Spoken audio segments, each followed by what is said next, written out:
नमस्कार दोस्तों, स्वागत है आपका हम अस्मी पर। और जैसा कि आप जानते हैं कि नेट के सिलेबस में जो साहित्य दर्पण वाला पार्ट लगा हुआ है उसको यहाँ पर हम कवर कर रहे हैं।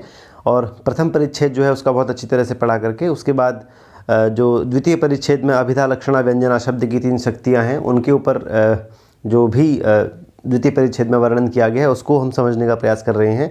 उसमें से भी अभिधा और लक्षणा के बारे में और लक्षणा के जो 80 भेद हैं उनके विषय में हम अच्छी तरह से समझ चुके हैं। और आज जो है हम व्यंजना जो शक्ति है, अंतिम शक्ति जो है शब्द की शक्ति जिससे व्यंग्यार्थ का बोध होता है, उसके विषय में आज हम चर्चा करेंगे। तो व्यंजना, जैसा आप जानते हैं कि जैसे कि अभिधा के बाद अभिधा को ईश्वरीय शक्ति माना था, वो स्वाभाविक शक्ति माना था। लक्षणा के बाद लक्षणा को ईश्वरानुद्भाविता शक्ति कहा था, ठीक है, और उसे आश्रित शक्ति कहा था। या फिर उसी तरह से जो व्यंजना है इसको भी ध्वनन या गमन या प्रत्यायन, इन नामों से इसको जो है संबोधित किया गया है कई जगह पर। और इसका जो लक्षण दिया है वह विरता सुविधाद्यासु ये अर्थो बोध्यते पर है। सा वृत्तिर्व्यंजना नाम शब्दस्यार्थादिकस्य च। मतलब अब एक एक शब्द का अर्थ समझते हैं अच्छी तरह से। व्यंजना बहुत ज़्यादा कठिन नहीं है। अभिधा और लक्षणा जब अपने अर्थ को बताकर समाप्त हो जाती हैं तो उसके बाद ही फिर भी जो एक नई शक्ति है वो अर्थ का, एक नए अर्थ का बोध करा रही है, वो शक्ति ही व्यंजना कहलाती है। यही बस इसका अर्थ है, वही व्यंजना है। देखिए कह रहे विरत, विरत हो जाना। विरत हो जाने का मतलब अब अपने कार्य को कह करके हट जाना, ठीक है। आपने किसी को खाना बनाने के लिए बुलाया था, उसने खाना बनाया और अब वो उस कार्य को करके जाने चला गया, वहाँ से विरत हो गया अपने कार्य से, अपना कार्य करके बैठ गया। फिर तो उसी प्रकार जब भी कोई शब्द का, किसी शब्द का प्रयोग होता है तो अभिधा के द्वारा सबसे पहले उसका अर्थ का पता चलता है। अभिधा जब अपने अर्थ को कह देती है, शक्ति के द्वारा वाच्यार्थ का पता हमें चल जाता है।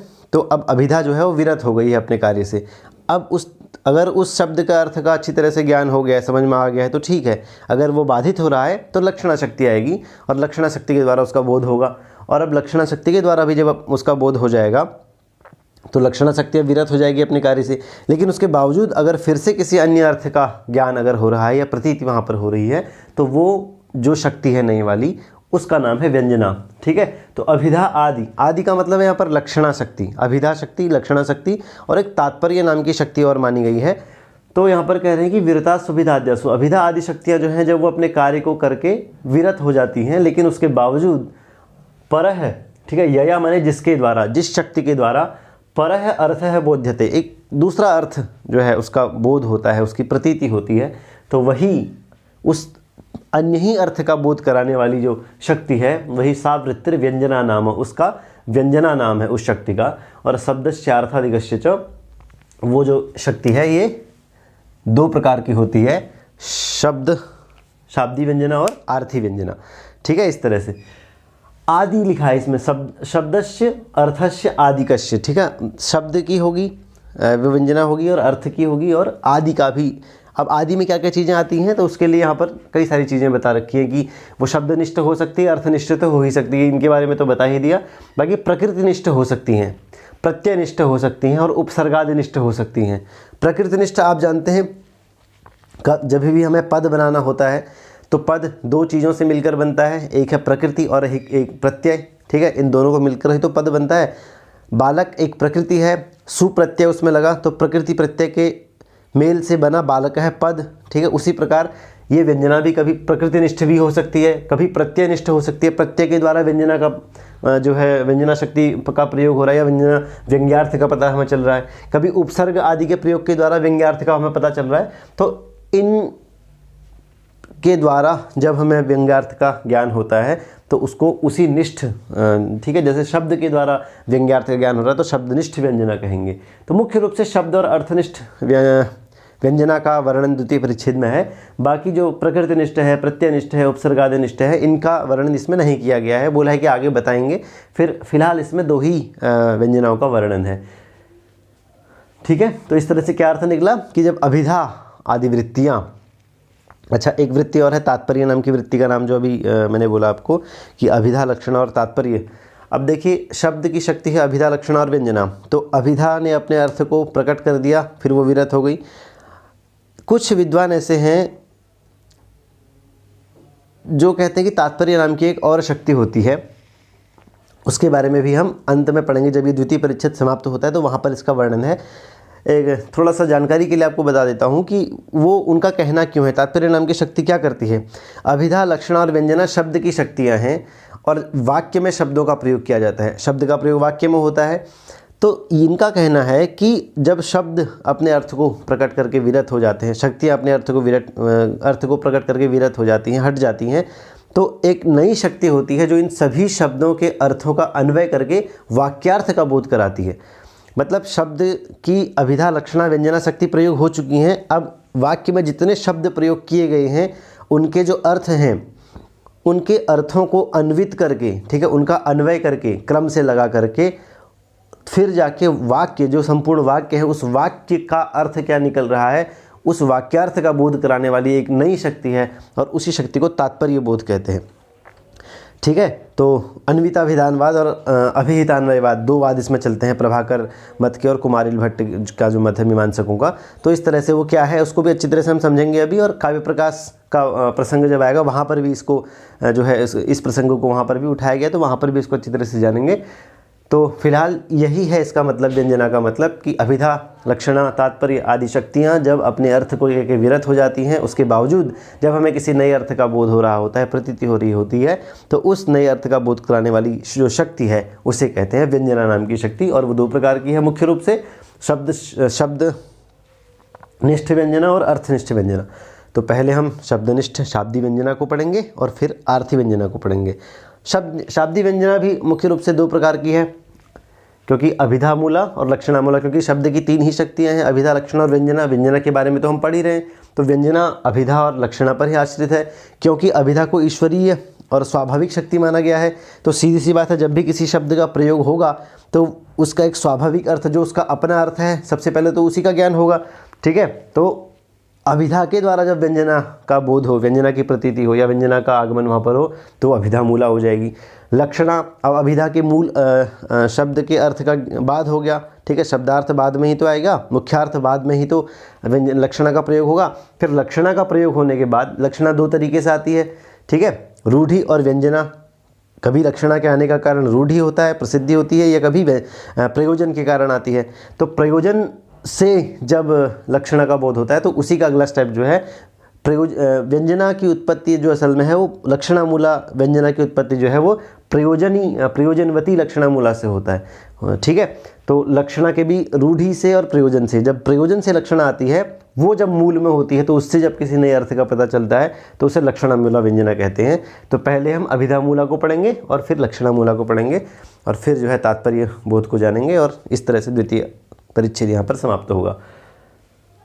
तो चलिए अब सबसे पहले अभिधा मूला व्यंजना। अभिधा मूला व्यंजना क्या कहती है कि कोई शब्द है, किसी शब्द का प्रयोग किया गया है वाक्य में और वो शब्द अनेकार्थक है, उसके अनेक अर्थ हैं। ठीक है, बहुत सारे अर्थों वाला एक शब्द है और उसके अनेक अर्थों में से हमें उस वाक्य के लिए एक अर्थ चाहिए, हमें किसी एक अर्थ को चुनना पड़ेगा। और उस एक अर्थ को चुनने का कारण कौन है, किसके द्वारा उसको चुना जाता है, हम किस अर्थ को चुने, ये हमें कौन बताता है? तो ये कहा गया कि संयोग आदि के द्वारा पता चलता है। अब संयोग आदि क्या है? तो ये 14 नाम जो संयोग, विप्रयोग, साहचर्य, विरोधिता, अर्थ, प्रकरण, लिंग, अन्य शब्द, सन्निधि, सामर्थ्य, औचित्य, देश, काल, व्यक्ति और स्वर, ये जो है 14 संयोग आदि हैं। संयोग इनकी शुरुआत में है, तो संयोग आदि का मतलब ये सब 13 अन्य। तो इन संयोग आदि के द्वारा हमें उन अनेक अर्थ वाले शब्दों में से किसी एक अर्थ का पता चलता है कि हमें यहाँ पर किस अर्थ को चुनना है। तो अभिधा मूला व्यंजना वही बता रहे हैं कि जहाँ किसी शब्द के अनेक अर्थों में से हमें जो अर्थ हमें अभीष्ट है, जो अर्थ हमें चाहिए, ठीक है, संयोग आदि के द्वारा उस एक अर्थ के निश्चित हो जाने पर जब हमें उस अन्य अर्थ का ज्ञान होता है, अभिधा और लक्षणा से भिन्न किसी नए अर्थ का ज्ञान होता है, तो उसे हम कहते हैं अभिधा मूला व्यंजना। ठीक है, बात समझ में आई? अभिधा का मतलब वही है कि मुख्य अर्थ असल में किसी भी शब्द का जो सीधे सीधे अर्थ समझ में आ जाता है। ठीक है, मुख्य अर्थ जो किसी भी शब्द का अपना एक अर्थ होता है। ठीक है, शब्द और अर्थ दोनों में क्या संबंध है?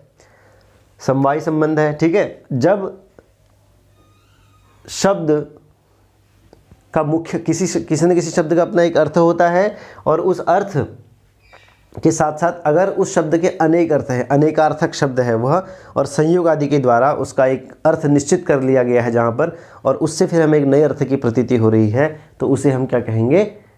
अभिधा मूला व्यंजना कहेंगे। जिस व्यंजना के मूल में अभिधा है, मुख्यार्थ है, ठीक है, वो होगी अभिधा मूला व्यंजना। अब अगर आप ये संयोग आदि जो 14 हैं इनको अगर जान लिया तो इन्हीं में समाई हुई है अभिधा मूला व्यंजना। तो जानते हैं सभी को। अब संयोग जो है, सबसे पहले संयोग का उदाहरण देखिए, ठीक है। संयोग किसे कहते हैं?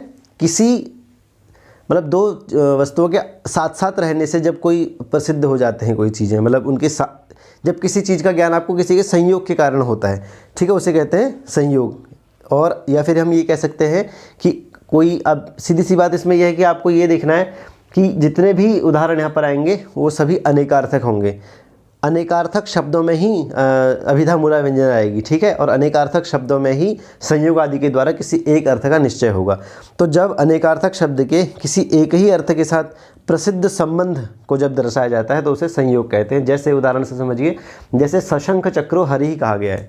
अब हरि जो शब्द है यहाँ पर, इसके अनेक अर्थ हैं, ठीक है। अमरकोश में आप देखेंगे तो इसके कई अर्थ हैं। जैसे वहाँ पर बताया गया है यम, अनिल, चंद्र, ठीक है, इंद्र, अर्क, विष्णु, सिंह और शुक, अहि, ठीक है, शुक माने तोता, अहि माने सर्प, और इंद्र, चंद्र, यम, अनिल, ठीक है, और बंदर, ठीक है, कपि माने बंदर। तो ये हरि के कई सारे अर्थ हैं, अनेकार्थक शब्द है हरि। लेकिन अगर आप कहते हैं सशंख चक्रो हरि, ठीक है, कि शंख और चक्र के साथ हरि हैं, तो अब इस हरि का अर्थ आप क्या लेंगे? बंदर लेंगे, यम लेंगे, इंद्र लेंगे, या चंद्र लेंगे, या विष्णु लेंगे? विष्णु का नाम भी हरि है। तो अगर यहाँ पे लिखा हुआ है शंख और चक्र, तो संयोग का मतलब ये है कि शंख और चक्र के संयोग के साथ अगर हरि शब्द का प्रयोग है, इसका मतलब ये विष्णु के लिए आया है, न कि किसी अन्य चीज़ के लिए आया है। यम, इंद्र, अनिल, कपि, अहि इनके लिए नहीं आया है। तो संयोग के कारण जब हमें अर्थ का बोध होता है, सशंख चक्रो हरि का मतलब है शंख चक्र के साथ हरि, ठीक है, संयुक्त हरि।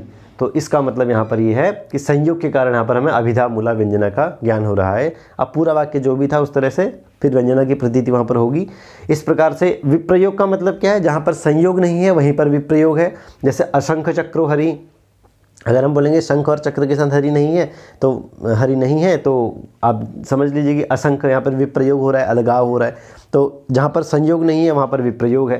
तो विप्रयोग के द्वारा जब हमें जो है अभिधा का मूल में होते हुए नए अर्थ का, किसी अन्य अर्थ का ज्ञान हो रहा है, तो उसे हम कहेंगे विप्रयोग के द्वारा अभिधा मूला व्यंजना का ज्ञान, ठीक है।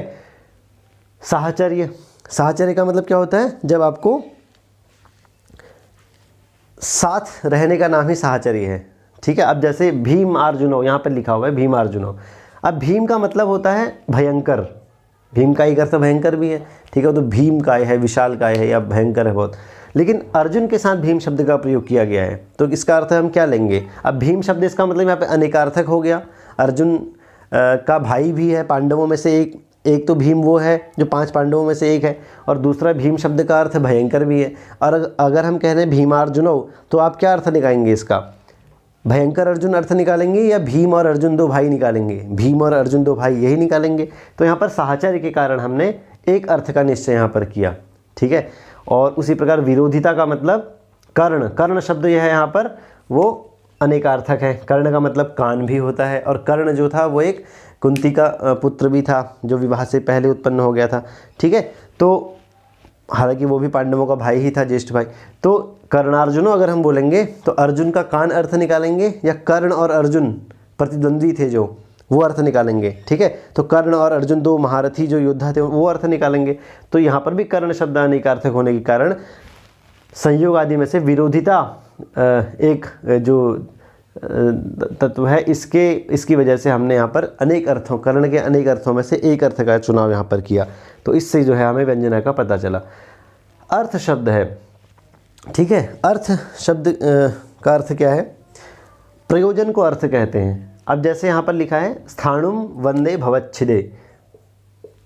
स्थाणु शब्द के भी अनेक अर्थ हैं। स्थाणु माने शिव भी होता है, स्थाणु शिव को भी कहते हैं, और खंबे को भी स्थाणु कहते हैं। तो अगर कोई कहता है स्थाणुम वंदे, भवच्छिदे, भव माने ये संसार, छिद माने इसका नाश, मतलब इस संसार के जन्म मरण के बंधन से मुक्त होने के लिए मैं स्थाणुम वंदे, स्थाणु की वंदना करता हूँ।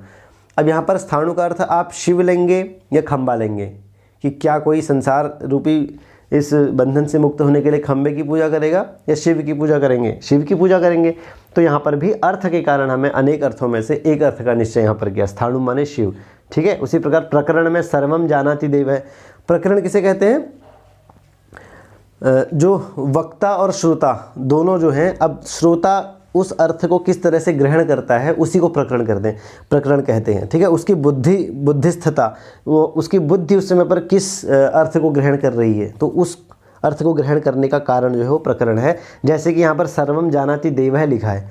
अब यहाँ पर देव शब्द है, एक देव का अर्थ देवता भी होता है और एक अर्थ देव का राजा भी होता है।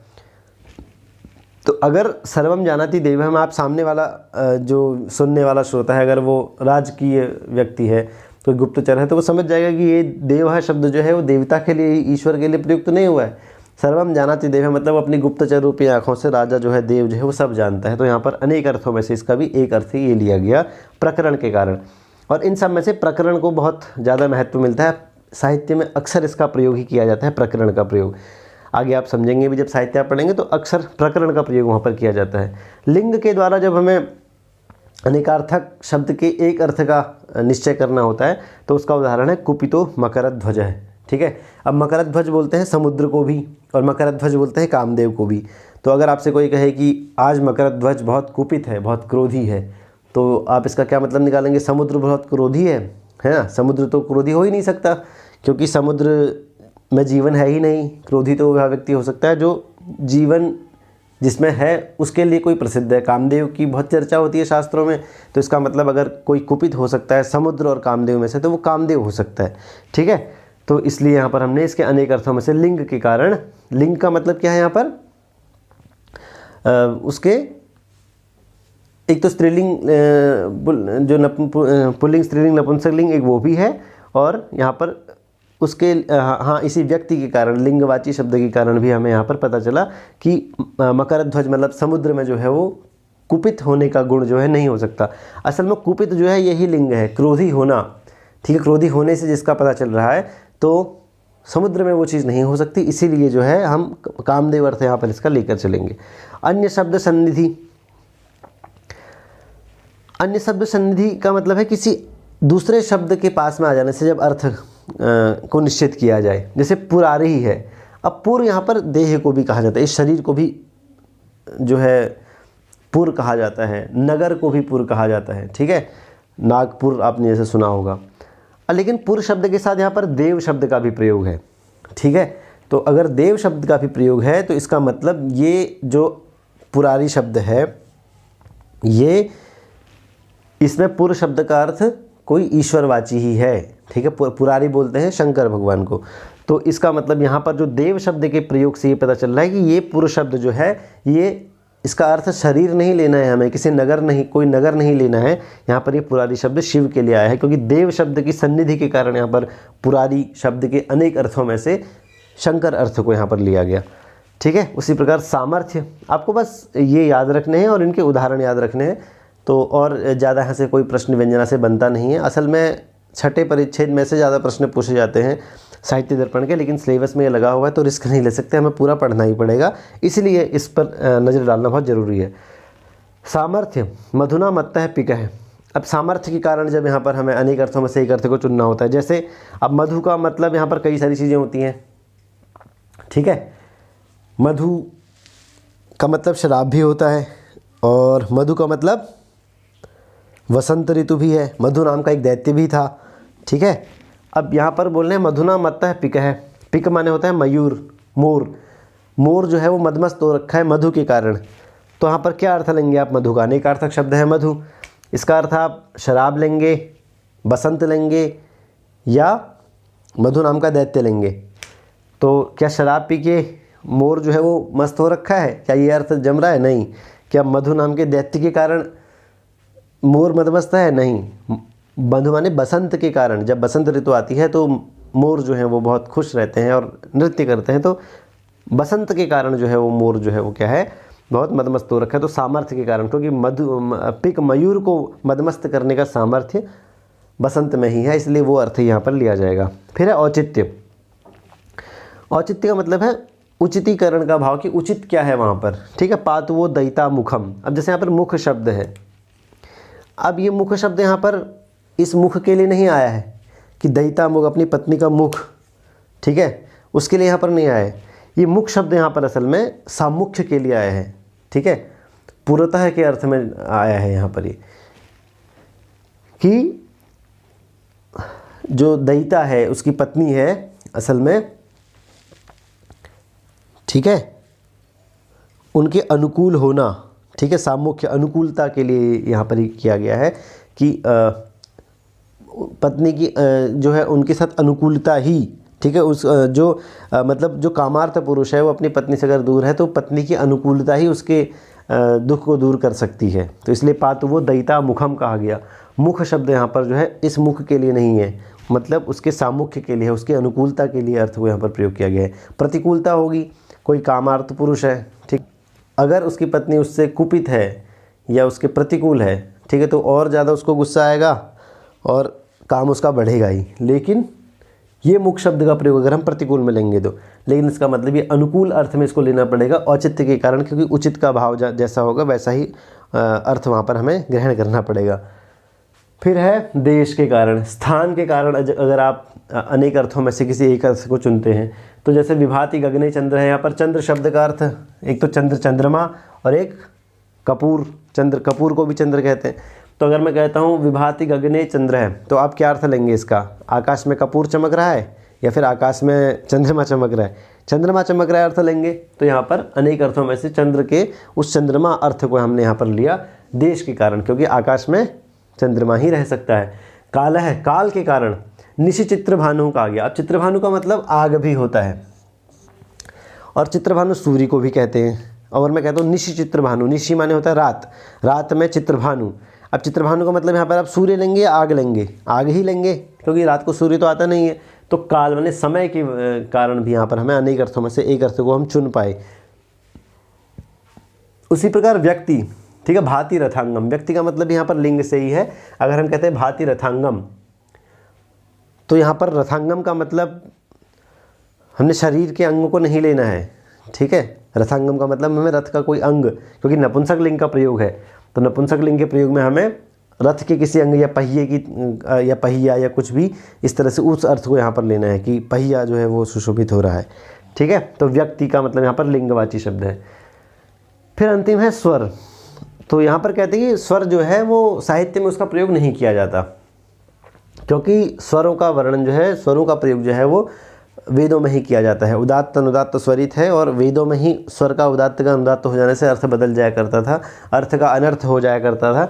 इसीलिए साहित्य में इसका कोई उदाहरण नहीं देंगे। साहित्य में इस तरह की, अगर साहित्य में भी इस तरह की बाउंडेशंस होने लगी तो फिर वो चतुर्वर्ग फल प्राप्ति कहाँ रह गया, आगे जो हमने कहा है, ठीक है। इसलिए साहित्य में स्वर के कारण किसी प्रकार की कोई खलल पैदा नहीं होगी, कोई बाधा उत्पन्न नहीं होगी। आपको साहित्य में इसका कोई उदाहरण नहीं है, सिर्फ वेद में इसका उदाहरण है।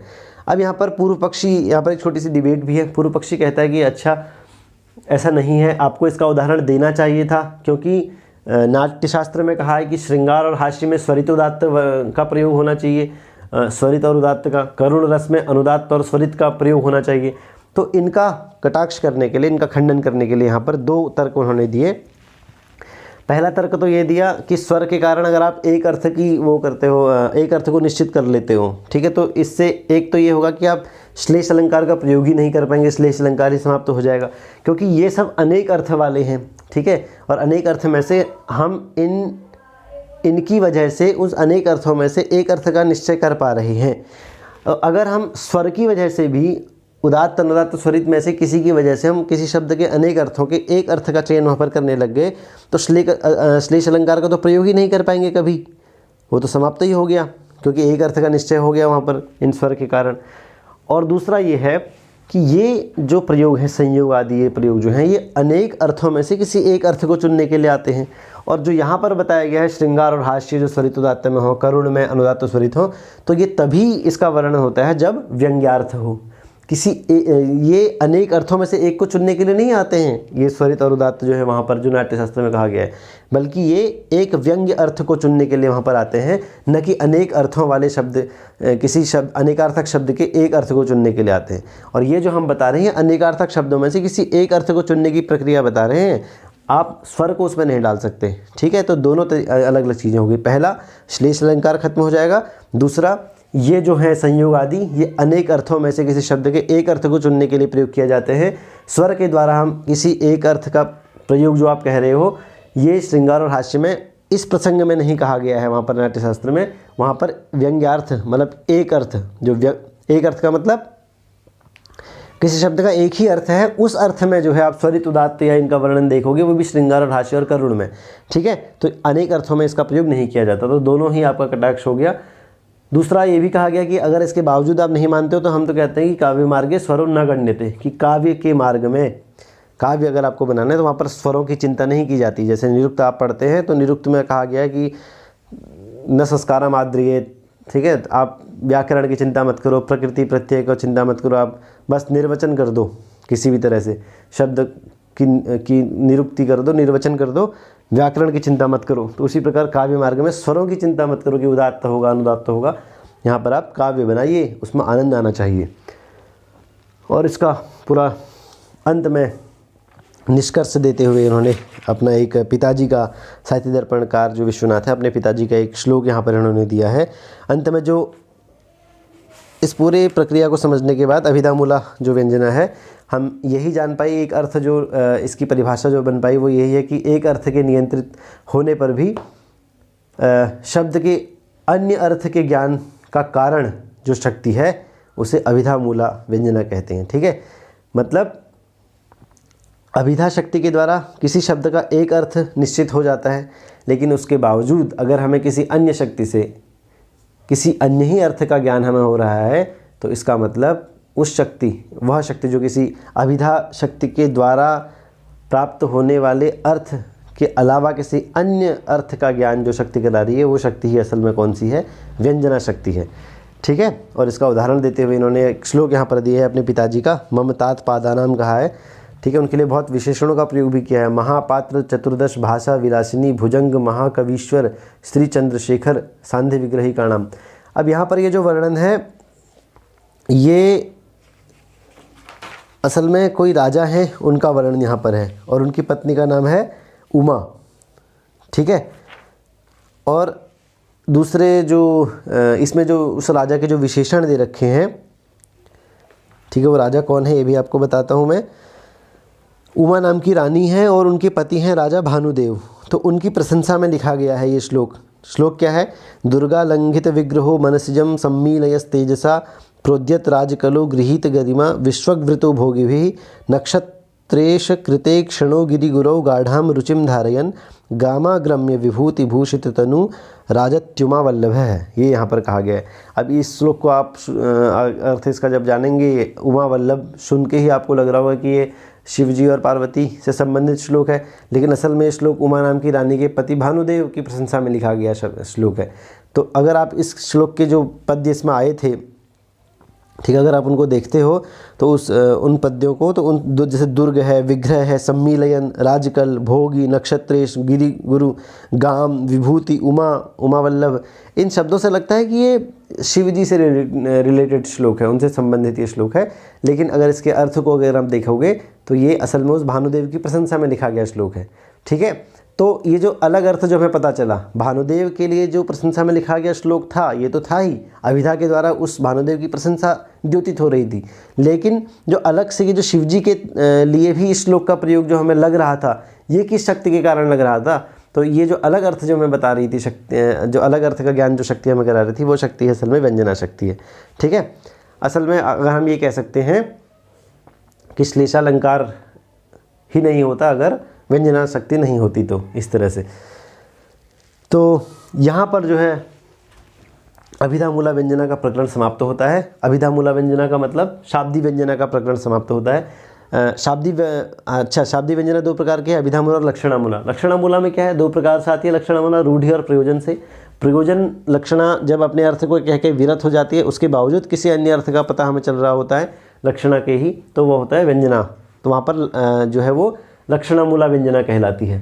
ठीक है, जैसे इसका उदाहरण, सबसे अच्छा उदाहरण गंगायाम घोषय ही है। जैसे इसमें कहा गया है कि जिसके लिए लक्षणा का आश्रय लिया जाता है वह प्रयोजन जिस शक्ति के द्वारा प्रतीत हो वो है प्रयोजन मूला या फिर लक्षणा मूला व्यंजना। जैसे गंगायाम घोषय है। अब इसका गंगायाम घोषय जो वाक्य है, इसमें अभिधा के द्वारा इसके किस अर्थ का पता चला? गंगा में घोष है, गंगा में घर है या झोपड़ी है या गांव है। अब अभिधा ने तो ये अर्थ बता दिया इसका, तो अभिधा ने जब इस अर्थ को बता के अभिधा शक्ति विरत हो गई, लेकिन इसका बाद हो गया, इस अर्थ का बाद हो गया कि लक्षण की गंगा में तो घर हो ही नहीं सकता, गंगा तो एक बहती हुई धारा है, उसमें घोष कैसे बन सकता है, उसके लिए तो स्थिर जमीन चाहिए। तो मुख्य अर्थ का बाद हो गया। अब लक्षणा शक्ति आई। लक्षणा शक्ति ने कहा भाई गंगायाम घोषः में गंगा पद का मतलब यहाँ पर धारा जो बह रही गंगा की बहती हुई धारा उससे नहीं है, बल्कि गंगा का तट है, तो तट अर्थ को लिया गया, ये लक्षणा शक्ति ने बताया।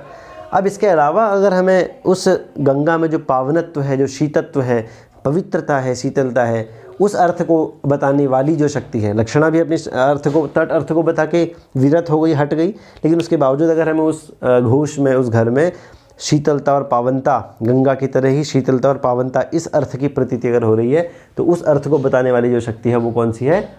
लक्षणा मूला व्यंजना है।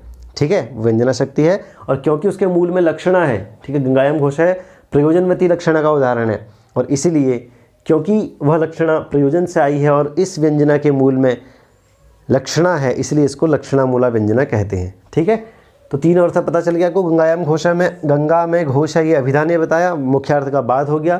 फिर लक्षण आई, लक्षण ने तट अर्थ का बोध करा कि तट पर घोष है गंगा के, ये फिर ये भी अपनी अर्थ को बताकर विरत हो गई। और फिर व्यंजना शक्ति आई और व्यंजना शक्ति ने बताया कि असल में गंगा में जो शीतत्व और पावनत्व है वही शीतत्व और पवित्रता जो है इस घोष में भी है, इस घर में भी है। इस अर्थ को बताने के कारण, क्योंकि इस व्यंजना के मूल में लक्षणा थी, तटत्व जो बता रखा था, प्रयोजन था कोई, इसलिए इसको लक्षणा मूला व्यंजना कहा जाता है। तो यहाँ पर जो है वो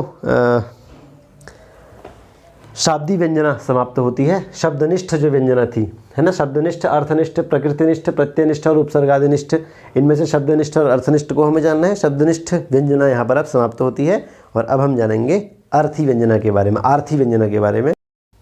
तो आर्थी व्यंजना में आर्थी जो शब्द आया है, अर्थ मुख्यतः आप जानते हैं कि तीन प्रकार का होता है, वाच्यार्थ, लक्ष्यार्थ और व्यंग्यार्थ। ठीक है, तो उस अर्थ के कारण जो व्यंजना आती है उसे आर्थी व्यंजना कहेंगे। ठीक है, अब ये अर्थ की कारण व्यंजना कब आती है? जैसे वक्ता जो बोलने वाला है, ठीक है, उसका क्या अर्थ लिया जा रहा है उसके वाक्यों का। बोधव्य माने जो सुनने वाला है, जिसके प्रति वाक्य कह रहा है वक्ता, उसे बोधव्य कहेंगे। और वो बोधव्य कौन सा अर्थ उसका ग्रहण कर रहा है, फिर वाक्य कैसा है, अन्य का सन्निधान, इसके कारण अगर व्यंजना आ रही है, वाच्यार्थ के कारण व्यंजना आ रही है। ठीक है, प्रस्ताव का मतलब प्रकरण, जो भी हमने समझा था, ठीक, उस प्रकरण के कारण अगर व्यंजना आ रही है, देश के कारण, काल के कारण, देश माने स्थान, या काकू के कारण या चेष्टा के कारण जो है अगर व्यंजना आती है तो उसे आर्थी व्यंजना कहते हैं। मतलब इनके कारण अगर शब्द शक्ति अन्य अर्थ की विशेषता का बोध कराती है। ठीक है, अगर इन चीज़ों के कारण अगर कोई शब्द, कोई एक विशेष प्रकार की शब्द शक्ति अगर हमें किसी अन्य अर्थ का बोध कराती है तो उसे हम कहेंगे आर्थी व्यंजना। ठीक है, अब यहाँ पर एक शब्द आया है काकू। तो एक काकू शब्द का मतलब क्या है? इसका लक्षण दिया गया है, भिन्न कंठ ध्वनिर्धीरे काकुरित्य भिधीयते। ठीक है, मतलब कि एक भिन्न कंठ ध्वनि, गले की एक विशेष प्रकार की ध्वनि को काकू कहते हैं। और इसका जो उदाहरण दे रखा है उससे हम ये समझ सकते हैं कि एक अलग प्रकार का अर्थ जैसे निकल कर आए। आप ये सोच सकते हैं जैसे कि अगर कोई पिता है और लास्ट टाइम पर उसका बेटा जो है उसे लड़के घर से चला गया था और अब 10 साल बाद उसका बेटा घर आ रहा है, कामयाब होकर लौट रहा है, तो उसके पिताजी एक वाक्य बोलते हैं कि आज उस दिन वह गुस्से में अपने पिता से रूठ कर चला गया था और आज वह 10 साल बाद घर आ रहा है, तो क्या अपने पिता से बिछड़ा हुआ वह मेरा पुत्र घर आकर मेरे पैर नहीं छुएगा? ठीक है, ये उन्होंने बोला, तो पैर नहीं छुएगा बोला। ठीक है, क्या मेरे पैर नहीं छुएगा? यहाँ पर ये इसका अर्थ क्या है कि छुएगा ही, कि जिस प्रकार से मैंने संस्कार अपने बेटे को दे रखे हैं, तो इससे मुझे नहीं लगता कि घर आकर वो मेरे पैर नहीं छुएगा और मुझे प्रणाम नहीं करेगा या मेरे गले नहीं लगेगा, वो मुझे इग्नोर कर देगा, ऐसा नहीं होगा। इस सीधी सी बात है कि जिस तरह से मैं इतने 10 साल अपने पुत्र के वियोग में रहा हूँ, उस प्रकार उसे भी मेरी याद जरूर आई होगी और घर आकर वो मेरे से सीधे लिपट जाएगा। तो ये दूसरा अर्थ जो आया है कि वो मेरे से लिपट जाएगा, असल में ये उन्होंने श्लोक में कहा नहीं है। श्लोक में तो यही कह रहे हैं कि क्या वो मेरे आगे गले नहीं लगेगा, क्या वो आके मेरे पैर नहीं छुएगा, मेरे को सम्मान नहीं देगा।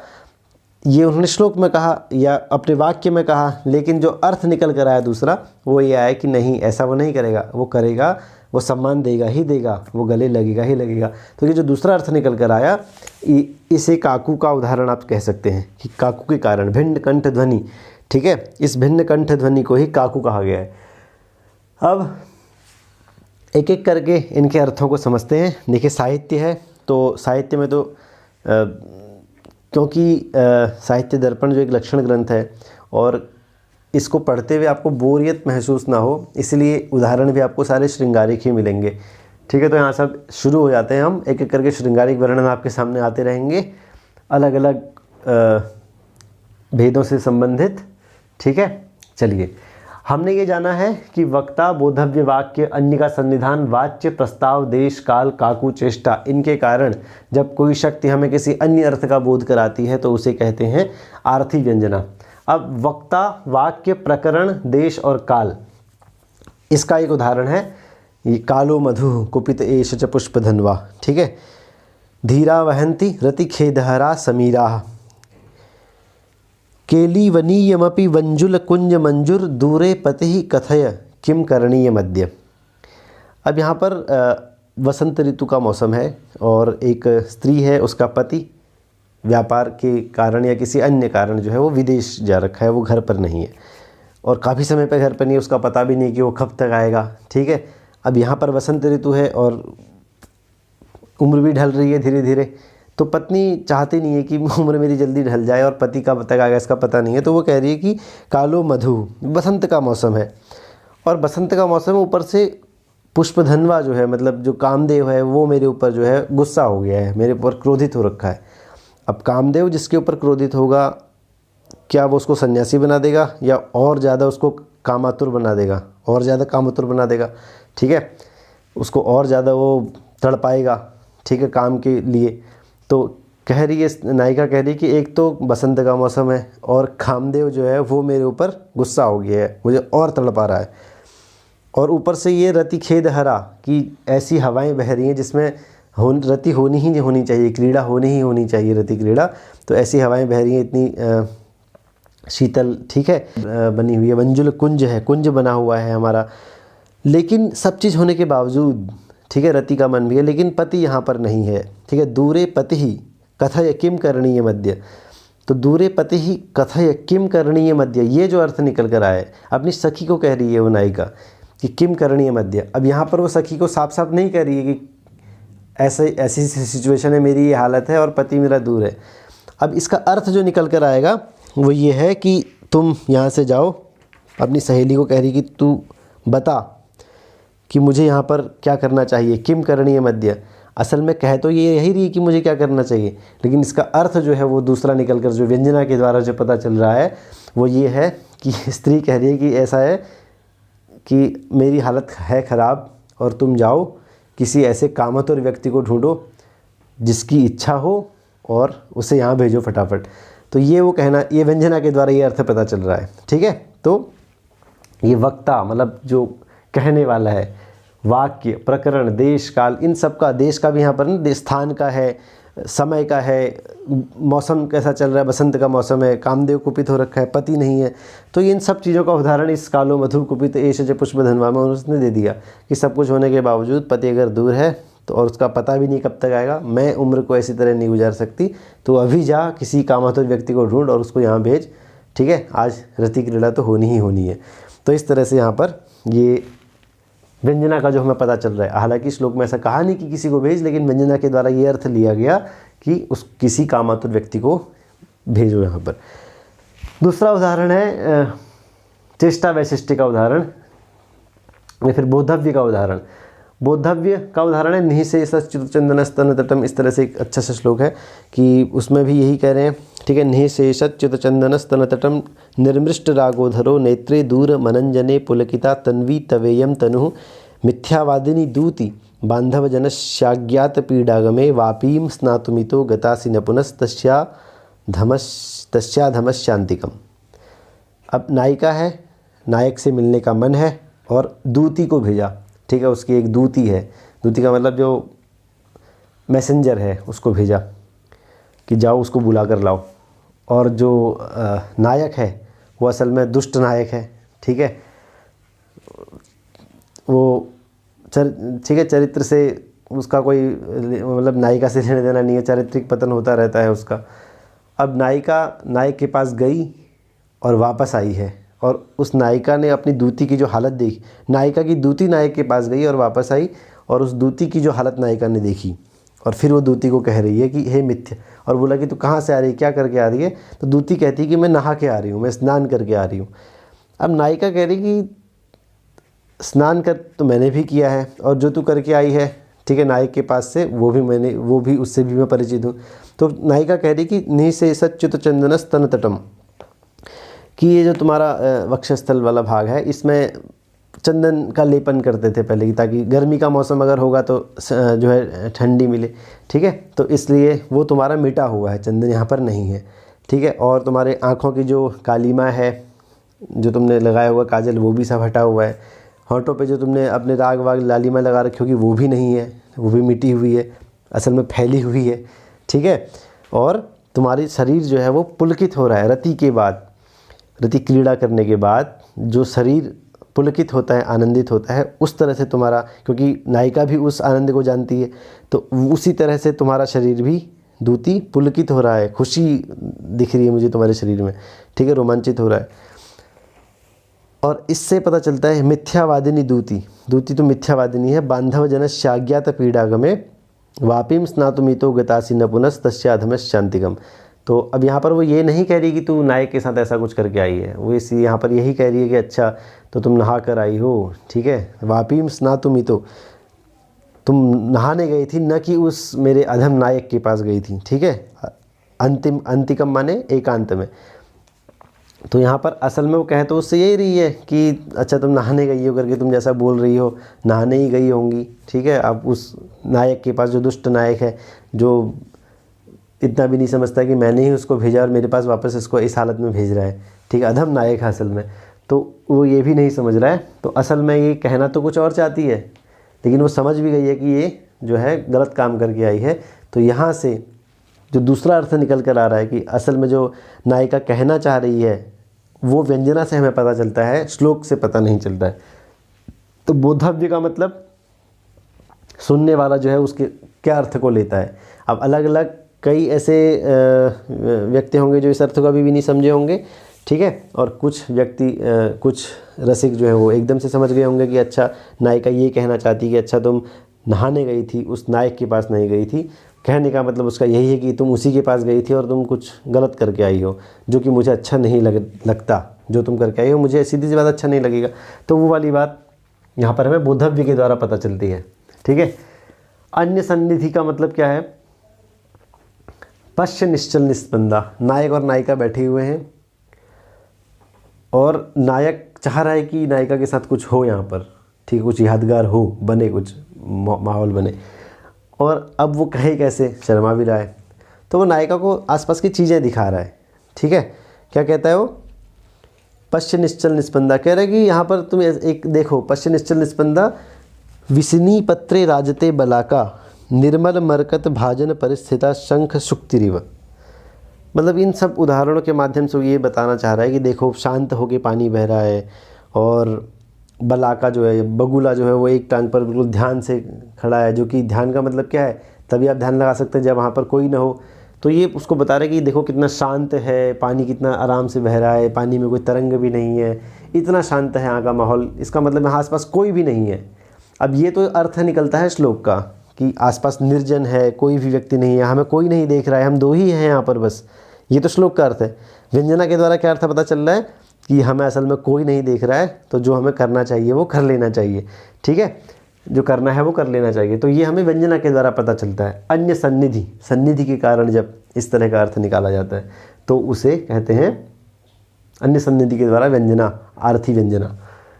ठीक है। काकू का उदाहरण हम समझ चुके हैं। गुरु परतंत्रतया का मतलब एक नायिका है, उसका पति दूर जा रहा है तो वो कह रही है कि ये अपने गुरुओं की, गुरु का मतलब है यहाँ पर अपने अभिभावक जो उससे पिता हैं या उसके दादा हैं, उनकी अनुमति से, उनकी आज्ञा से ये विदेश जाना पड़ रहा है इसको। ठीक है, अब ये विदेश तो चला जाएगा, लेकिन जब वसंत का मौसम आएगा तो क्या इसको मेरी याद नहीं आएगी? ठीक है, मतलब आएगी ही आएगी, और इसको मेरी याद आएगी और ये भागकर वापस आएगा, ये कहना चाह रही है। तो ये जो भागकर वापस आएगा, इसको मेरी याद आएगी ही आएगी, ये अर्थ जो आता है वो काकू से पता चलता है, मतलब व्यंजना के द्वारा पता चलता है, काकू के द्वारा व्यंजना का बोध होना। ठीक है, फिर इसके अलावा चेष्टा वैशिष्ट जो है, इससे जब हमें व्यंजना का पता चलता है तो संकेत काल मनसम विटम, विट चेट ये सब राजा के सहायक होते थे। ठीक है, या वो संकेत काल क्या होता है, नायक और नायिका एक दूसरे से मिलना चाहते हैं तो एक संकेत समय है, संकेत देते थे कि हाँ वहाँ मिलेंगे, उस समय पर मिलेंगे, तो ये संकेत काल जो होते थे, संकेत देना।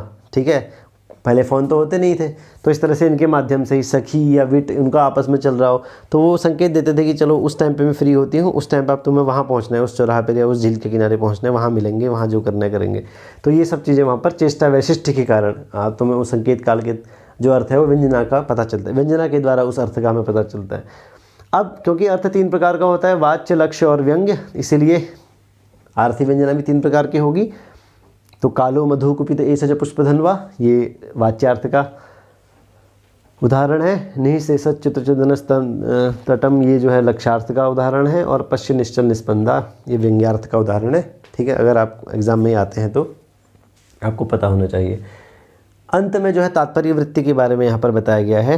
तात्पर्य वृत्ति का मतलब अभी बताया था, जैसे कि अभिधा के द्वारा जब शब्द अपने अर्थ को प्रकट करके विरत हो जाता है, वहाँ से हट जाता है, फिर अगर उस अर्थ का बाद हो रहा है तो लक्षणा के द्वारा उस अर्थ का पता चलता है और वो भी फिर विरत हो जाती है। फिर व्यंजना के द्वारा हमें किसी शब्द के अर्थ का पता चलता है। शब्द की 3 शक्तियाँ, अभिधा, लक्षणा, व्यंजना। अपनी अपनी शक्तियों के द्वारा शब्द के अर्थ का बोध करा के जब ये विरत हो जाती हैं तो उस वाक्य में शब्द, वाक्य क्या है, वाक्य में शब्दों का समूह ही तो है।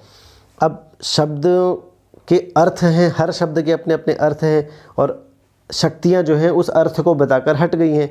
तो वो जो कर्ता, कर्म, कर्ण आदि में जो शब्द बधे हुए हैं, उन अर्थों को भी तो अन्वय करने वाला कोई चाहिए, तभी तो वाक्य के अर्थ का पता चलेगा। शब्द के अर्थों को क्रम से लगा करके वाक्य का अर्थ निकलेगा। तो ये शब्दों के अर्थों को क्रम से लगा करके उनको अन्वय करके वाक्य के अर्थ को जो बताता है हमें, जो जिस शक्ति के द्वारा उस वाक्य के अर्थ का ज्ञान होता है, वह शक्ति है तात्पर्य नाम की शक्ति। ठीक है, उसी को तात्पर्याख्या शक्ति कहते हैं। शब्दों के अर्थों का अन्वय करके वाक्यार्थ बोध कराने वाली शक्ति ही तात्पर्याख्या शक्ति है। और उसी तात्पर्याख्या शक्ति को मानते हैं कुमारिल भट्ट और कुछ मीमांसक। कुमारिल भट्ट मीमांसक ही हैं और कुछ प्राचीन नैयायिक भी। और इनका वाद कहलाया जाता है अभिहितान्वयवाद। ठीक है, अभिहितान्वयवाद का मतलब क्या है? ये कहते हैं कि शब्द जो है पहले अपने अर्थ को कहकर शक्तियाँ तीनों अलग हो जाती हैं, उसके बाद तात्पर्य नाम की एक शक्ति आती है जो शब्दों के अर्थों का अन्वय करके वाक्यार्थ का बोध कराती है। ठीक है, तात्पर्य नाम की शक्ति के द्वारा हमें पहले बोध होता है, फिर जो है उनका अन्वय होता है। तो पहले अभिहित होते हैं शब्दों के द्वारा अर्थ तात्पर्य वृत्ति के द्वारा, उसके बाद अन्वय होता है। ठीक है, पहले अभिहित अर्थ अभिहित हो जाते हैं। अभिहित का मतलब अभिधा आदि शक्तियों के द्वारा अर्थ पहले ही बता दिए जाते हैं, फिर तात्पर्याख्या शक्ति के द्वारा अन्वित होकर के शब्द वाक्य के अर्थ का हमें ज्ञान होता है। तो इसको कहते हैं अभिहितान्वयवाद। पहले अभिहित होना अर्थ का पता चलना, फिर उस अर्थ का तात्पर्याख्या द्वारा जो है अन्वित होना, और फिर अन्वित होने के बाद वाक्यार्थ का पता चलना, ये कहलाता है अभिहितान्वयवाद, जिसमें तात्पर्य वृत्ति को माना जाता है। अन्विता विधानवाद बोलता है तात्पर्य की कोई ज़रूरत नहीं है, शब्द जो है वो ठीक होते हैं। ठीक है, उनको जो है तात्पर्याख्या शक्ति से को मानने की कोई आवश्यकता ज़्यादा नहीं है, क्योंकि पदार्थ जो हैं वो एक दूसरे से संबद्ध होकर ही उपस्थित होते हैं, असंबद्ध होकर उपस्थित नहीं होते हैं। जो अगर असंबद्ध होकर उपस्थित हो फिर तात्पर्याख्या शक्ति की उन्हें ज़रूरत पड़े, ऐसा नहीं है। वो एक दूसरे से संबंधित होकर ही उपस्थित होते हैं और उसी से वाक्यार्थ का बोध हो जाता है। इसलिए हमें तात्पर्य नाम की शक्ति की कोई आवश्यकता नहीं है, अन्विताभिधानवाद है। ठीक है, शब्द अन्वित होते हैं और उसी से जो है फिर हमें अर्थ, वाक्य अर्थ का पता चल जाता है। कोई तात्पर्य नाम की शक्ति का आवश्यकता नहीं है, तो इसलिए अन्विताभिधानवाद है, अभिहितान्वयवाद नहीं है। ठीक है, अन्वित होकर बताते हैं। अब यहाँ पर प्रश्न ये होता है कि विश्वनाथ किसे मानते हैं, अन्विताभिधान को मानते हैं या अभिहितान्वयवाद को मानते हैं। ठीक है, अन्विताभिधान को प्रभाकर मीमांसक मानते हैं। दोनों मीमांसक ही हैं, कुमारिल भट्ट भी मीमांसक हैं, प्रभाकर भी मीमांसक हैं। कुमारिल भट्ट अभिहितान्वयवाद को मानते हैं, प्रभाकर अन्विताभिधान को मानते हैं। विश्वनाथ जो है उन्होंने अपने पद के लक्षण में कहा है कि वर्णः पदम प्रयोगार्था नन्वितैकार्थ बोधक है। तो इसमें उन्होंने अनन्वित कहा है कि अनन्वित अर्थ के बोधक होते हैं। इसका मतलब प्रभाकर तो बोलते हैं अन्वित अभिधानवाद, तो अन्वित अभिधान को वो नहीं मान रहे। अगर वो अन्विताभिधान को वाद मानते तो अपने वर्णः पदम प्रयोगार्हा अनन्वितैकार्थ बोधक की जगह अन्वितैकार्थ बोधक बोलते। तो क्योंकि विश्वनाथ ने अपने पद के लक्षण में अनन्वित अर्थ के बोधक ऐसा कहा है, इससे पता चलता है कि वो जो है वो अभिहितान्वयवादी हैं, वो अन्विताभिधानवादी नहीं है। इसलिए विश्वनाथ को तात्पर्य वृत्ति को मानने वाला जो है माना गया है। ठीक है, अभिहितान्वयवाद को मानने वाला माना गया है। तो इसी के साथ यहाँ पर द्वितीय परिच्छेद समाप्त होता है। और अब चतुर्थ परिच्छेद में काव्य के जो दो भेद बता रखे हैं, ध्वनि काव्य और गुणीभूत व्यंग्य काव्य। ठीक है, उसके बारे में हम जानेंगे, जिसमें से ध्वनि काव्य जो है वह भी दो प्रकार का है, अभिधामूला और लक्षणामूला। ठीक है, अर्थांतर संक्रमित, अत्यंत तिरस्कृत वाच्य, इस प्रकार से इसके कई सारे भेद बनते हैं और मुख्य रूप से दो ही भेद बनते हैं। ठीक है, ध्वनि काव्य और गुणीभूत व्यंग्य काव्य, इसको हम समझेंगे। और फिर छठे परिच्छेद में जो महाकाव्य, नाटक, खंड काव्य, इन सब चीज़ों के बारे में, गद्य, पद्य, चंपू, इनके बारे में जो बता रखा है उनको हम संक्षेप में जानने का प्रयास करेंगे, ताकि एग्ज़ाम में यहाँ से कोई प्रश्न हमारा छूटे नहीं। अच्छा, नाटक का प्रकरण जब हम जानेंगे तो नाटक के जितने भी अंग हैं, अर्थ प्रकृति है, संधियाँ हैं, अर्थोपक्षेपक हैं, ठीक है, तो वो उन सब चीज़ों, नांदी है, भरतवाक्य है, इन सब चीज़ों के बारे में भी हम संक्षेप में समझने का प्रयास करेंगे। और इस तरह से समझेंगे कि प्रश्न हमारा वहाँ से कोई न छूटे, हम साहित्य दर्पण के सभी प्रश्नों को आसानी से वहाँ पर हल कर पाएँ। तो इसी के साथ द्वितीय परिच्छेद यहाँ पर समाप्त होता है और अब नेक्स्ट वीडियो में मिलेंगे आपसे। अपना ध्यान रखिए, तैयारी कीजिए, 27 तारीख को एग्ज़ाम है और खूब तैयारी कीजिए। इस बार JRF निकाल के रहिए। और किसी भी प्रकार का डाउट अगर आपके मन में है, किसी भी सब्जेक्ट से रिलेटेड, नेट संस्कृत में के किसी भी पार्ट से रिलेटेड, तो आप ज़रूर कमेंट बॉक्स में लिखिए, हम जल्दी से जल्दी उसका उत्तर देने का प्रयास करेंगे। मिलते हैं नेक्स्ट वीडियो में, मुझे दीजिए इजाज़त। नमस्कार, धन्यवाद।